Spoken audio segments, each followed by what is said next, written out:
Hello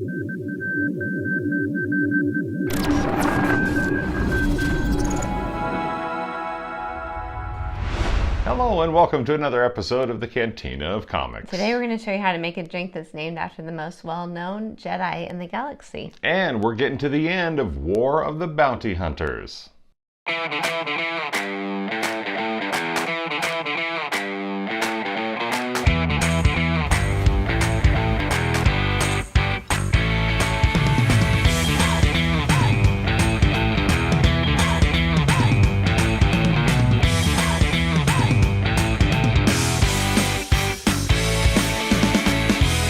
Welcome to the Cantina of Comics. I'm Matt. And I'm Kristi. And today we're doing a very interesting drink. Now, this is a drink that I've heard about, but I've never actually had before. Tell us what we're making. We're making the Alabama Slammer. Okay, but we are calling it the... Skywalker Slammer. There we go. I have this song, Fancy Like by Walker Hayes, stuck in my head, and it's the Alabama Slammer, I'm a Dixieland delight.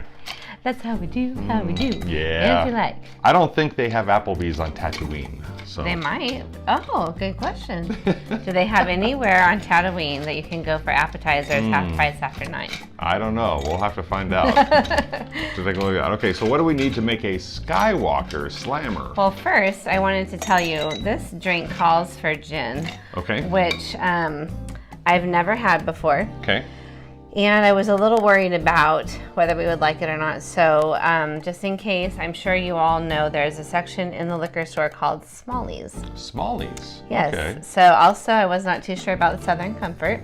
Okay. So I went ahead and got Smallies of the Southern Comfort, which is a whiskey, and the gin. Now, gin, from what I'm reading here, vodka and gin are very much alike. Okay.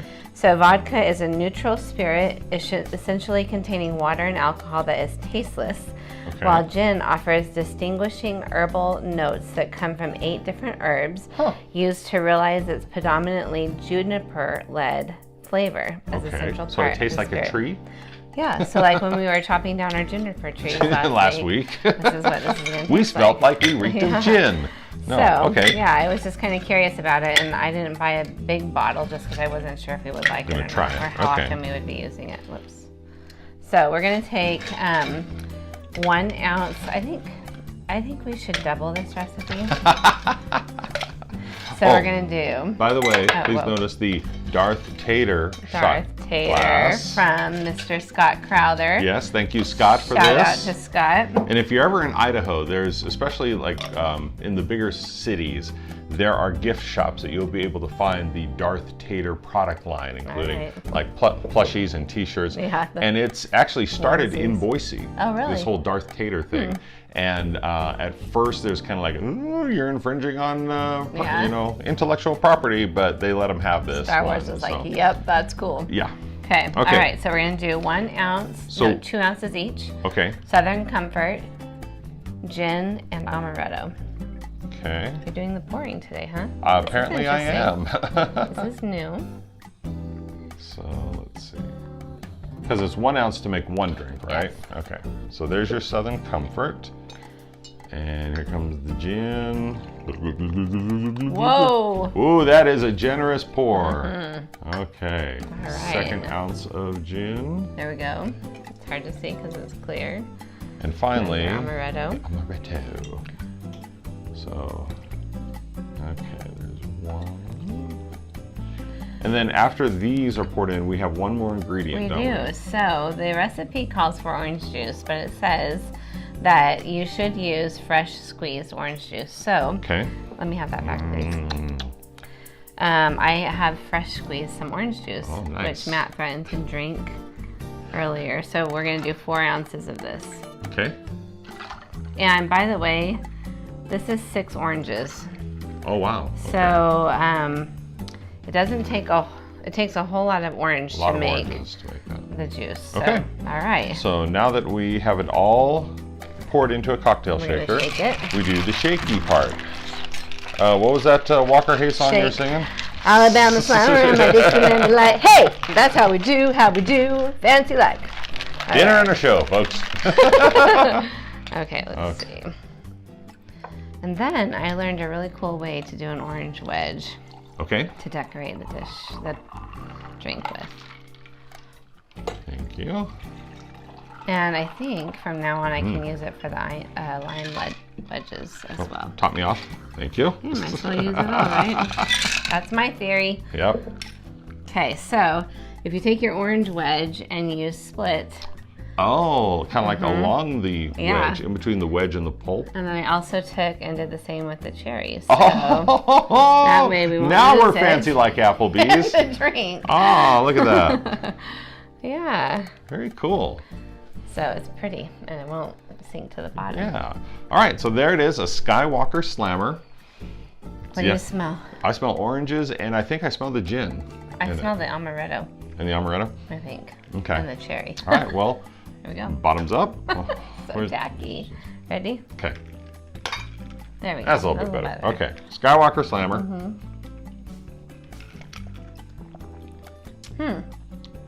That's pretty interesting. I think I taste the gin. Yeah. Because it's a new It's flavor kind of to me. Yeah. It's kind of a secondary effect because you get it and instantly you have the oranges. Yeah. And then the alcohol starts to, kind of take effect on the back of the tongue. Interesting. Yeah, I definitely taste I think the gin. that's the numbing process. I think I am glad I went with this Smalley on the gin. Yeah. I don't think it's something I would drink regularly. All the time? Yeah. By the way, you know how they sell like little different rings you can put around the bottom of your drink or whatever to say like this is Matt's drink, he's purple or whatever. This is Kristi's drink, just in case I don't know if you can see all the wondering. lipstick on this it. Is lipstick. Mine just has chapstick, so you can't really see it. Yeah, I can feel it. Yeah. Okay. Well, that's delicious. I Yeah. like that. All right, so that's how you make a Skywalker Slammer. Skywalker Coming Slammer. up, we're going to talk about War of the Bounty Hunters, a new issue from Marvel Comics. And we're going to talk about saving money when you take a trip to Galaxy's Edge. That's coming up.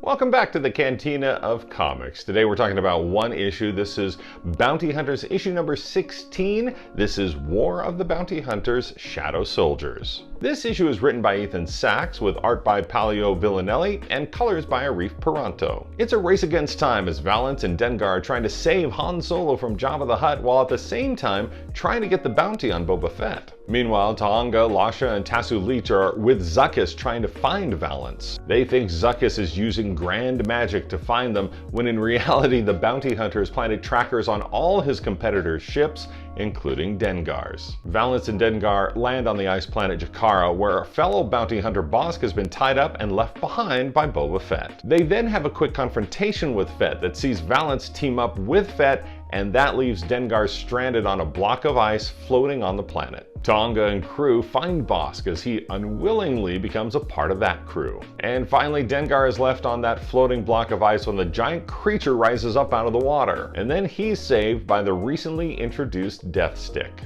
And now here are my quick takes on Bounty Hunters issue number 16. Paolo Villanelli's pages have been getting better and better in this series. He was good before, and this issue has some of his best work. This issue sees a lot of allegiances change, and since this is the final Bounty Hunters issue within the War of the Bounty Hunter storyline, this issue sets up the bounty teams moving forward. We get to see a new creature called a Zugarak, and it's something that you don't want to mess with. Now, what did you think of Bounty Hunters number 16? You can go to utini.com/Discord and then click on SW Comics. And if you can't get enough Star Wars comics in your life, then check out the Cosmic Force podcast every Wednesday at youtube.com/Utini.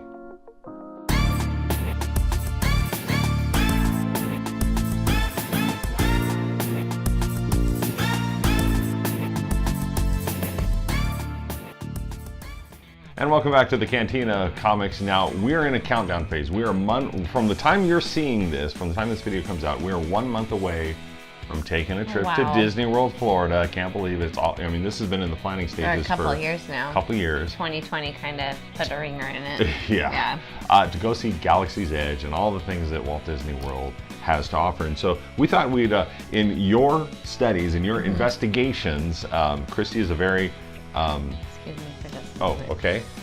I'll be right back. Okay, here I am. Ah, there he is.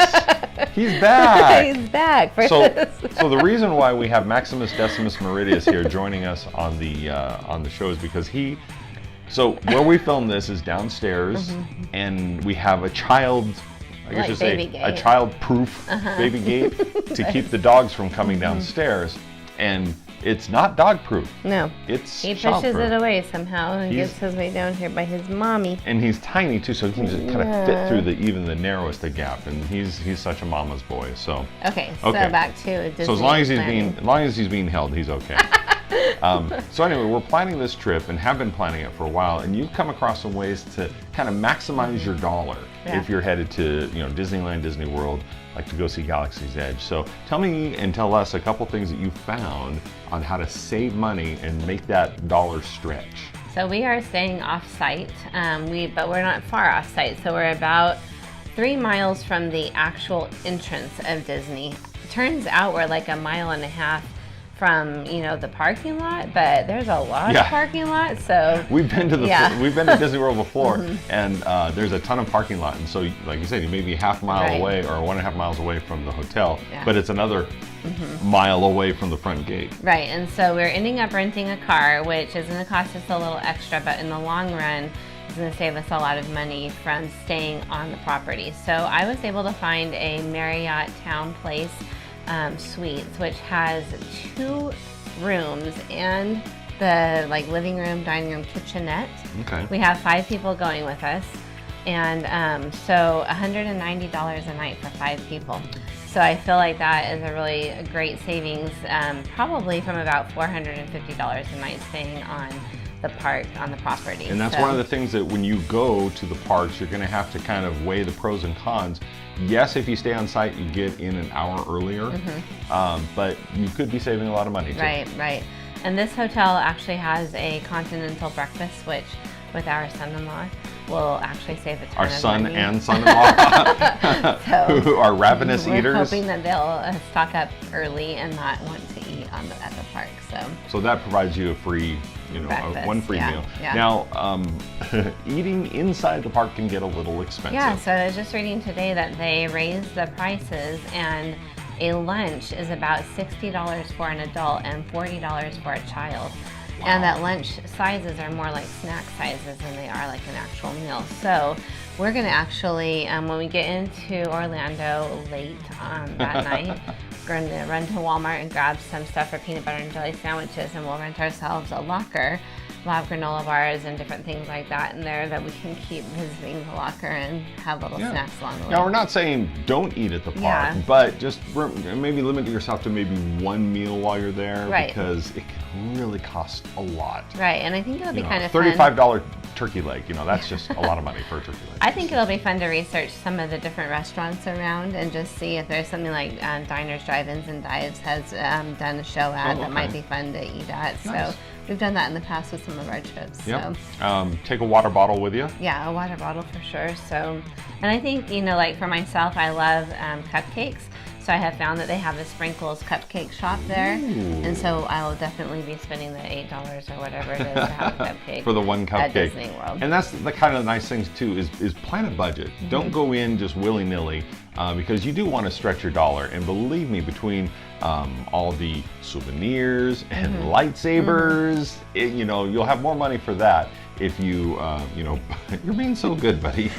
If you just take a couple tips, and of course there's always great websites out there that do a lot of visiting to the Disney parks properties that'll show you how to stretch that dollar too. Right. What's the last thing we're going to talk about? I thought there was one more thing. Well, I think we're good. Yeah. So anyway, we're looking forward to it, and I think so. At this point, I've spent about $5,500. It is our Christmas present to the kids. And so for 5 people, for $5,500 for a 5-day trip, visiting 3 parks, including airfare. Granted, we have told the kids that they are paying for their own food and their own souvenirs. They are all gainfully employed, so you're responsible for your eating. But Matt, he has to keep saving his pennies for the $600 lightsaber.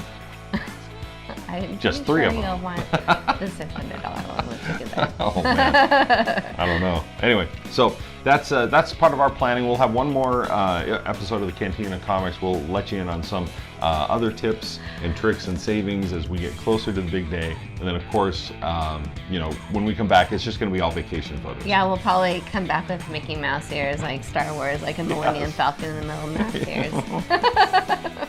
Absolutely. Well, that's going to do it for this episode of the Cantina of Comics. If you tried one of our drinks, if you have a suggestion for a new drink for us to mix, and just go ahead and leave it in the comments. Let us know what you think of the Skywalker Slammer, and just, you know, let us know how cute Maximus is, Max because he's yawning. He's a little just bored. Adorable. He thinks this is kind of boring.